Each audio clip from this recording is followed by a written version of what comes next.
Hello, everyone. Thank you so much for joining our next podcast episode of the On the Mark podcast and Financial Forum. Today, we have a very special guest, Julie Podewitz from Grow Your Occupancy, who's the CEO and founder. Julie, thank you so much for joining us. Thanks for having me on the show, Mark. It's great to see you. Yeah, likewise, likewise. Well, you're definitely a name in the senior industry, so we appreciate your time and expertise, and really looking forward to hearing your thoughts on what you're seeing on the ground level of the senior space. I know you work with both the communities and potentially engagement with the seniors and their families as well. So maybe you can just give us a quick overview about Grow Your Occupancy and what your role is and how you interact with people. Sure. I'm the CEO and founder of Grow Your Occupancy. We're into our fourth year of existence. I have a large team of sales specialists that work in a variety of capacities as it relates to sales and marketing for our clients who are owner operators, investment companies, primarily in the senior living space.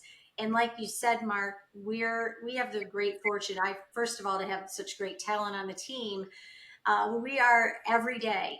Our sales specialists are talking to the older adults, potential residents, and their families. So I'm coming to this conversation with real time uh, trends and real time feedback. Things that we hear right from our customers or potential customers as That's they great. as they exist today. That's great. And so you work both with the communities and also engage with the consumer as well. Yes, because we do SWOT analysis and we do full marketing services, and I write playbooks and we do coaching and training. And like I said, so we're working with. I do executive coaching, and so we're working with like you said, our clients and their customers. We're in the databases as we're acting as if. That's great. Yeah, Yeah. and the company name kind of speaks for itself, right? The goal is for the communities to grow the occupancy and get more people to say yes to moving in and kind of avoid some of those common um, issues that they may have. And we'll talk about some of those as it relates to Sure. financing and what to do with the home, because I know those are big issues for people that are trying to navigate this type of situation. They So I are. want to ask you about in your book, it talks about in one of the chapters, it talks about a whack-a-mole situation. So tell us more about that. Oh, well, my book is called Solving the Occupancy Puzzle. And the reason is that how my brain works is, taking a look at, in this case, a business and taking an objective look at a business. Where are there gaps, right? Where are the gaps? Specifically, the leading measures, right, that play into that gap. So to solve it, first of all, you have to identify where the gap is. The end result is lack of sales. In our part of the occupancy puzzle is the front end, right? So the sales and the move-ins, and certainly occupancy is sales and operations. Right. We do have grow your operations too, but we'll talk about that in a minute. So Sure. from a sales perspective, where okay, we don't have enough. Okay, that's why people would reach out, right? We don't have enough sales, so they know the problem is, but Right. what's causing that problem? So that's the those are the puzzle gaps, and then the pieces are now how to fill those gaps. The whack-a-mole is this, and we've all probably played it, right, at the carnival, where you're like, okay, we need more leads, or you know what, let's fire the sales director, let's, oh, you know what, let's up the advertising, let's redo the website. I'm Right. not sure what it is, but we know that there's a problem and it's not my area of expertise, and then we don't have enough sales, so we need more leads and let's fire the sales director are two of the most often the go-to's on the whack. And my Right. question is that while those two things may be be a challenge, they may not be. I'm going to give you a quick example, Mark. So we did a Sure. SWOT analysis for an investment company not so long ago, and that little bit of an awkward situation because there was an operator already in place, but they Mhm. wanted us to kind of come in from that sales and marketing perspective. They had just hired somebody, and this person, as a salesperson, was in the position for about 75 days. And with no ill intent, she had some training, right? She went to the day or two of training, but she had no coaching. She didn't know her expectations, and she or accountability vaguely, right, from that training, but she hadn't Sure. had, and people are busy, and stuff. So she was underperforming. And again, it had only been 75 days. And Sure. and we went in and said, look, she needs coaching. She seems coachable. Well, they let her go. Well, Ooh. she actually reached back out to me and let me know that she was hired by competition and is doing tremendously well. Mm. Right. So that company solved the wrong problem or pulled the Right. wrong, they whacked the mole and another one popped right back Right. up. Yeah. Or they whack the wrong mole. And they whacked the wrong one. Right, Right. exactly. Yeah, and it's hard to find, I mean, totally off topic. It's so hard to find good people that are It good is. sales leaders and It is. sometimes you have to be willing to work with them and we've Most of it, we're learning a new platform at Grow Your Occupancy, and when I went through the training, I totally got it. It seems totally logical. Now go back and now do it. right. And you're like, oh shoot, how did I do that? Or how did they do that? Because it made so much Right. sense when they did it in the training. But now when Hmm. I have to do it, I'm calling Lori, help me, right? Because you can't remember. Right, exactly. Oh, there's a lot to it. So, and like you said, there's a lot of different problems that can arise for communities and the goal is to get those rooms filled and those beds filled and have seniors in a safe, comfortable place. And so you're doing good work. So, and I know it benefits a lot of people. So thank you for what you do. Mhm. I wanted to shift a little bit to talk now about from the consumer side. What are you seeing? You talked about the issues on the community side. What are the sort of challenges you have with either the seniors themselves or the adult children who are often involved and very, very much involved in the decisions that are being made? Mhm. Like, what sort of challenges are you seeing where people might not agree to move into a community? Is it financial? Is it Mhm. or is it emotional, or kind of a combination of the two? But like, Well, what's sure. happening on the ground? It's going to be that I'm not ready right now, right? That's and I'm not ready right now might be phrased differently. I'm Sure. going to be ready in a year. My spouse says no. I have to sell my home. I need we need to downsize our stuff. We have too much stuff. I'm not ready. I don't know if I can live in a smaller, you know, apartment from a 5,000 square foot home. It the I mean, the trends in regard to what we're hearing, we really haven't changed that much because it's such an emotional decision that I'm not ready, right? It's getting emotionally ready. From a Right. logistical standpoint, yes, the home, selling the home, or the either for selling the home can be a couple of things. It can be absolutely the money. Like I've got lots of equity in my home. Maybe that monthly income isn't quite enough, right? Or it's Hmm. barely enough. I'm not comfortable. So getting that equity and having that liquidity is going to give peace of mind. And then from a logistical emotional standpoint, selling the home is so huge. It's so Yeah. huge that it's like, oh, I'm not ready to give that up, if that makes Yeah. sense. It is, yeah, and oftentimes when we're talking to seniors and their families about financing solutions, it's that issue as well because money is very emotional. We did another podcast session called "The Emotional Side of Money" Yeah. with a financial therapist who was fantastic, and you understand after thinking through these things, just people have these ingrained thoughts about money, and people who are quite wealthy think that they're broke, and sometimes vice versa. But we see oftentimes, if we look at the typical profile of a senior who might be at the age of where they're looking to move into a senior community, they oftentimes have owned their home for a very long time. That's just that generation. I think Mm-hmm. younger generations tend to move more often. They don't get quite as emotionally attached to the same home. They're Mm-hmm. not staying in their homes for 30, 40, 50 years. But the generation that's aging now definitely fits that mold on average. And so what happens is you have these seniors that think they don't have money to pay for care potentially, but they've got potentially millions of dollars in equity in their homes just because they've owned them for so long. Sure. And one of the things we're often talking to clients about when we're talking about solutions is what are the tax implications of selling now versus later on, meaning after the senior passes. So I'm not sure how familiar you are with this. I'm not an accountant. There's my official disclaimer. But one thing that I think a lot of people don't know that we're really trying to bring awareness to is something called the step up in basis. So when you sell a home, and the IRS is looking at whether you or your accountant is looking at whether you're subject to any capital gains tax. They usually look without overcomplicating some adjustments that might be made for the cost of buying and selling and renovations and things like that. What Mm-hmm. they typically look at is what did you buy it for? What are you selling it for? And then you get a certain amount if it's your primary residence that gets written off and is non-taxable, but the difference is taxable.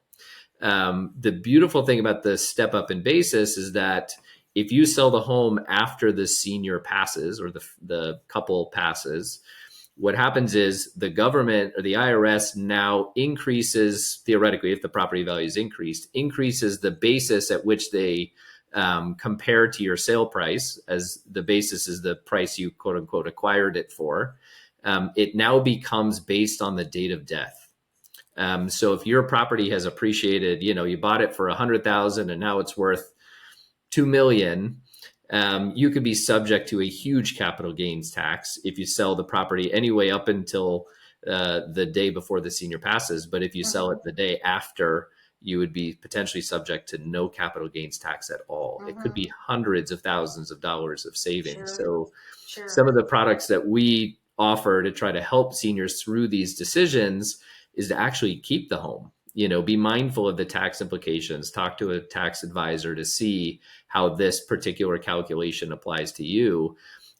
We came across a situation recently with a 97-year-old woman whose family sold their home, but unfortunately, before we could get in touch with them, they sold the home and probably wrote about $1 million check to the IRS for no reason. Mm-hmm. And if Sure. they had just bought Sure. more time, we would have Yeah. had another And solution. I mean, that's, it's a, you make the, obviously that's great information. And the point here too is how important it is for training, sales training of how to, right, how to sell senior living. And it's a very high level Yeah, sale, because there's so much emotion involved, psychology, human behavior, and the logistics, but also certainly knowing your product and knowing your service, but knowing what's available in regard to your point, right, to in what's available in even in information to our customers,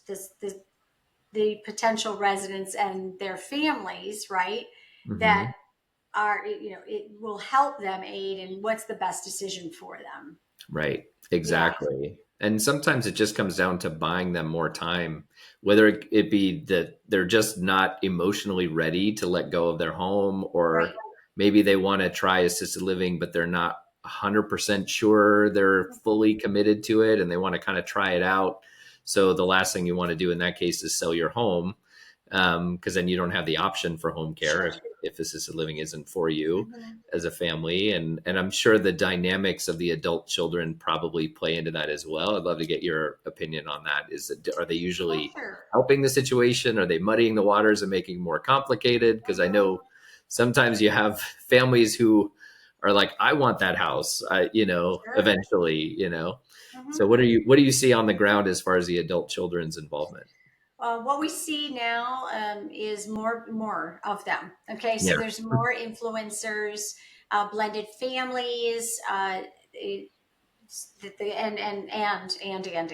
So Right. the more decision makers you have or influencers, the more complex the situation is. If it's a sole decision versus two people versus eight, and everyone has their own agenda, right? Right. So my best friend is going through this right now. She's encouraging her mother to move to independent living, and she said to me, I don't expect anything. I want her to be happy. And then there on the other side of that would be self interest. That for whatever reason is either I want to live in that home, or I'm looking at my inheritance, if you will, uh, fly away. and everything in between, right? So Yeah. it's a definitely it's complex in that there's so many moving pieces due to people involved. Right. Yeah, Yeah, more cooks in the kitchen, so to that's speak, the can truth. always That's complicate true. things, It especially does. when their interests are not always aligned. Because you do have families like the one you described of your friend, Hmm. who are just supportive and just want to help their Hmm. parent get through Yeah. this and know what's best for them, and they're not looking, they don't need or want anything Hmm. left over, so to speak. And then you have other families who are Hmm. sometimes grabbing at the Hmm. net worth long Well, before the sure. senior is done And using then it. there's the adult child who is, or grandchildren who are living there now too. Right. They're living There's in the that. home. Yeah. Yeah, So we they're see living that as there well. now. And And that's gonna be super challenging because if I feel like if I'm my daughter and grandson are living with me for whatever reason, I can't sell the home. I need right. to. I don't have the finances to do this, but I'm not going to put them out. Right. Yeah, that's the last thing they want to do is be a burden Hmm. on the people that rely on them and have, been Right, fortunate enough to be able to provide for those people. So right. it's tricky, the family dynamics. And you made a really good point. Your salespeople have to be really well trained, well oiled machine in advising the Yeah. communities and the seniors, because there are so many pieces to this puzzle. There's the emotional side. There's you have a home but you don't want to sell it, or maybe Hmm. you want to sell it but your heirs don't, or Right. all these different nuances. And for me personally, I'm a big proponent of people having proper financial advice from all the different sources. So there's a Hmm. huge tax component, which we talked about briefly. They should be engaging with an accountant. There's financial planning. If you do take out a mortgage, which we'll talk about in a minute, there might be an opportunity to invest that money over time. Or is a reverse mortgage the right fit potentially? I'm not a huge fan of those for a few reasons, but they do serve a purpose in some cases. But if the family wants to stay in the home, it's not an option. You Hmm. can't have once you move out, basically that reverse mortgage has to be paid off. Hmm. Sometimes your Hmm. heirs, especially if they're living at your house, probably aren't in a financial situation to be able to do that. Hmm. But yeah, so we come with one of the solutions. Of course, there are others as well, as far as how to solve this problem for families. But it kind of fits like a glove, because you have these seniors who have so much equity in their homes, but they're not quite sure how to use it. The default for years and years and years has always been reverse mortgages. Do you see those in your communities where people are leaning on those to be able to pay for some version Hmm. of care? Not often. Not often. Yeah, it's Not partly often. because of the occupancy requirement. Mm. So, and it's, sometimes families do that to pay for home care and things like that, but it's also Hmm. not ideal, because you're giving away equity at an accelerated basis. So it's like the opposite of investing money, where it's compounding in your favor. Hmm. In a reverse mortgage, it's compounding because you're paying interest on interest on interest on interest. So the longer you're in that type of loan, the faster the pace is that you're losing equity to the Hmm. bank. There's some other issues with like handing down the property to heirs and having them required to pay off the loan that we won't necessarily dive into too much, but we do see that probably more in the home care space than what you're dealing with, where you're dealing with communities where people are actually moving out of the home, because that's a problem for reverse mortgages. But some of the other solutions we have are really flexible on underwriting, because that's one of the biggest challenges that seniors have. They're not working anymore, so, and oftentimes banks and lenders are very much driven by income. They want to make sure you have enough income. It's actually partly a government requirement to show that you have the ability to repay the loan. That's the official governmental term. But there's different versions of that. And that's where we come in, is to try to find the solutions for a senior and their family to be able to keep their home, whether it be an emotional decision or a financial one, or for tax purposes, like we talked about. You could have a huge tax bill. Sometimes it's Hmm. better just buy some time, or potentially even rent the property out if the family is not planning to live there. That can help offset the cost of care. So these solutions that we have are very flexible from an underwriting perspective, and they have to be because seniors oftentimes aren't going to fit the mold of a traditional loan if they need to cash out money, whether it be for an entry fee to a CCRC type of community, they want to pay for repairs to the home, even if they just want to update the home to be able to sell it for top dollar, because we see that sometimes as well. I think you mentioned this when we first started talking, that sometimes seniors' homes just they're not ready for sale. They might have carpets that have been there for 30 years and they're not in tip top shape to be put on the market necessarily. Do you come across that as well? Yeah, we haven't talked about that yet, but sure. I mean, yeah, sure. If you've been in your home for an extended period of time, it's good for you, Yeah. but it may be quite dated, and that's another barrier for move in. It could be logistical or emotional, right? So, I Yeah. mean, almost everything's emotional, but how ready might you be to do that? And if you are, it can be comprehensive, Yeah, getting for the sure. reno or prepping the home for a successful sale. Yeah, it is. And we're seeing this come up more and more because now, it's not like 2, 3 years ago when any house would sell in the first day of being listed as an open house. Now it's taking a little bit longer. So we're actually speaking with certain communities about the backlog of people that want to move into the community, but their homes are not selling because maybe there's five of them that are almost identical, all available at the same time. So there's more inventory. People are having to drop prices and whatnot. So we're seeing it more often where seniors and their families want to make their property stand out compared to the other four that are listed that are almost identical.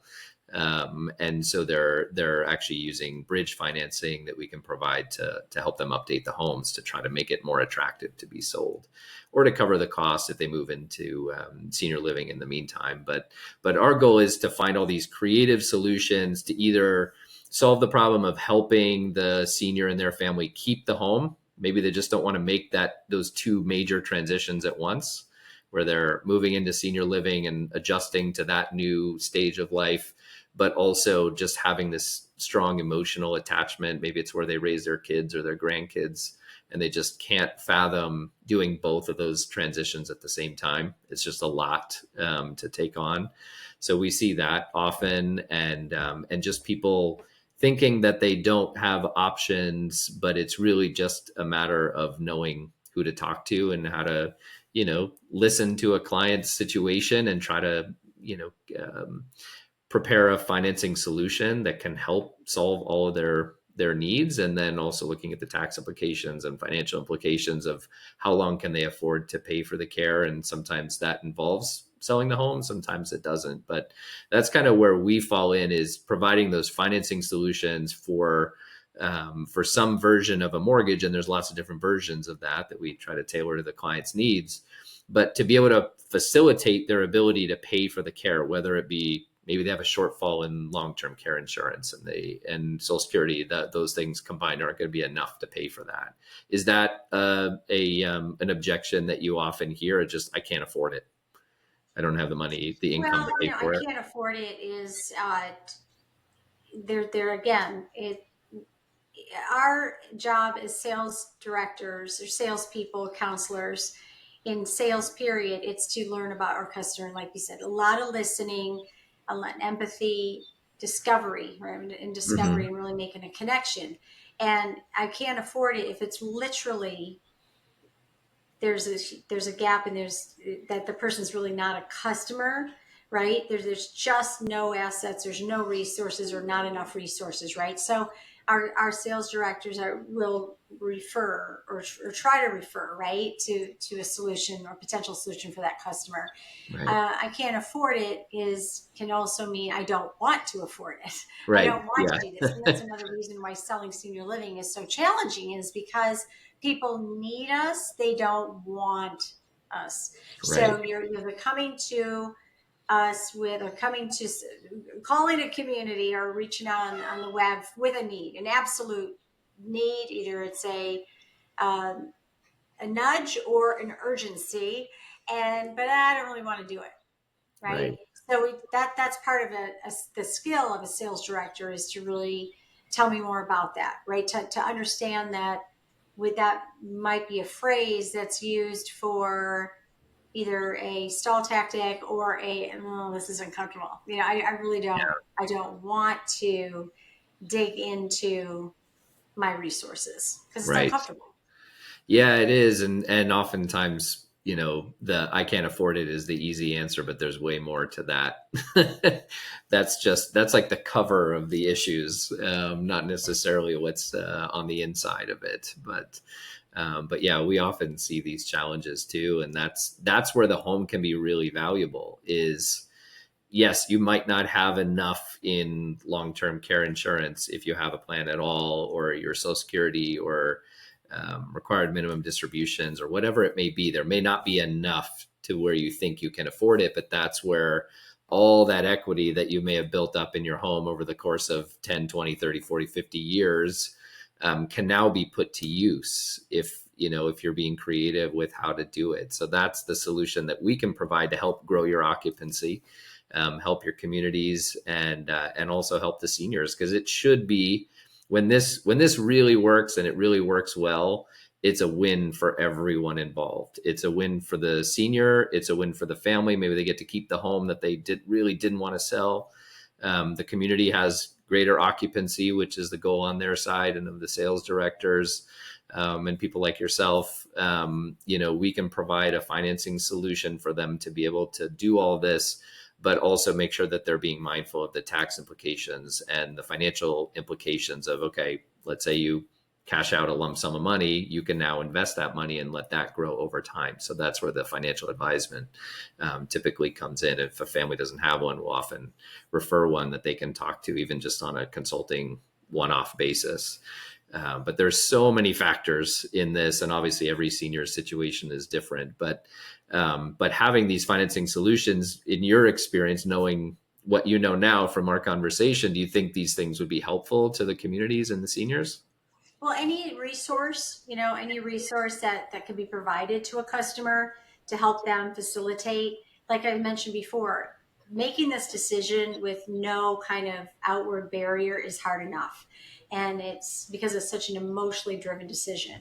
So Right. when there is potential, even a crowded garage, right, where you don't, or you've got a lot of stuff, where Hmm. or you've got conflicting two children with conflicting interests. It magnifies any challenge, magnifies the difficulty, right? So anything that a salesperson can do, building their skills, that's where we do the coaching and the Hmm. training and the we don't call it overcoming objections. We call it addressing and helping those that are kind of Hmm. stuck in the funnel. Because if you push an agenda onto somebody, they're just going to push right back, Of right? So we're course. not pushy. We don't push an agenda, but anything that we can provide in terms of resources is going to help, right? So it's not so much you have a problem, you have a solution, you have a problem, you have a solution. It's more of let's better understand that. And are you ready for what I might serve up? And then having that toolbox of resources, absolutely, absolutely. Yeah. Well, we've seen it firsthand, and it's just gives us so much joy when we help a family navigate these situations, and where they think they couldn't do something, and now we figure out a way that they really can, and maybe it's actually going to save them money over the long haul by not selling their home, and they don't have to get rid of that emotional attachment to it. We've been given some beautiful compliments about how we've saved people's lives. I think that maybe is a little exaggerated. We're not saving lives, but we're maybe making people more comfortable in their elder years, and that's something that gives us a big sense of pride. So listen, Julie, I really appreciate your time and your expertise. Obviously, you've been at this a long time. You've got a great company that's very well known in the industry, and I sincerely appreciate your time. If people want to find you, they want to talk to you about consulting services or anything else, what's the best way for them to find you? Growyouroccupancy.com, Julie at Grow Your Occupancy, or success at growyouroccupancy.com. Okay, sounds great. And if anybody's interested in mortgage financing for seniors, we have a website as well, seniorfinancingsolutions.com. If anybody wants to inquire further, I'd be happy to help you. And Julie, thank you so much again. I really appreciate My your pleasure. time and your expertise, and we'll hopefully see you again soon. My pleasure, Mark. Thanks. Okay, take care.